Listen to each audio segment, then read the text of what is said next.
Ah, Assalamualaikum guys. Okay, hari ni saya berada dekat kedai nasi papa Radaman Sara. So, sekarang dah masuk bulan Ramadan, hari yang keempat.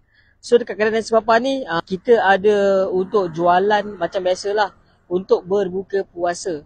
Kedai beroperasi daripada pukul 3 sampai pukul 9 malam. So, mana-mana sahabat-sahabat yang nak beli untuk juadah berbuka puasa, kau boleh beli. Dekat sini, macam biasa kita ada lauk-lauk kampung dan ada sedikit penambahan. Ada roti john, ada laksa, ada nasi kerabu, ada nasi berani, macam-macam lagi ada guys. So, mana-mana sahabat-sahabat yang malas nak pergi bazar Ramadan, korang boleh datang dekat kedai nasi papa Radaman Sara. Dan jom kita review sikit makanan dekat sini. Okey, macam biasalah dekat sini kita ada siput sedut lauk kampung lah.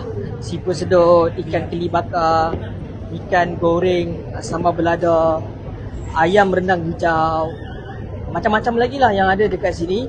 So, saya nak fokus korang bawa ke sana sebab sana ada roti john. Ada roti john dengan mi kari. Okey, ni mi kari. Kita dapat sampel sekali dengan ni lah. So, kalau korang beli, korang boleh dapat dengan ni sekali. Dekat ni ada tahu apa semua lah. Ada isi-isi kat dalam ni.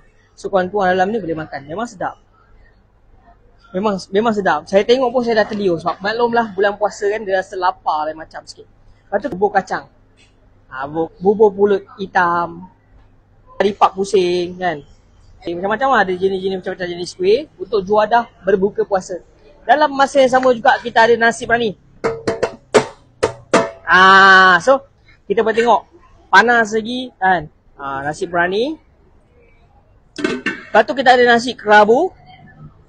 Nasi kerabu dengan lauk-lauk pauk dia yang ada kat sini. Lepas tu kita ada air. Air bancuh. Kalau korang jenis air-air, korang nak jenis air ni. Kalau video lalu, jangan lupa korang like dan share video ni. Sebarkan kepada semua orang, okay? Bye-bye.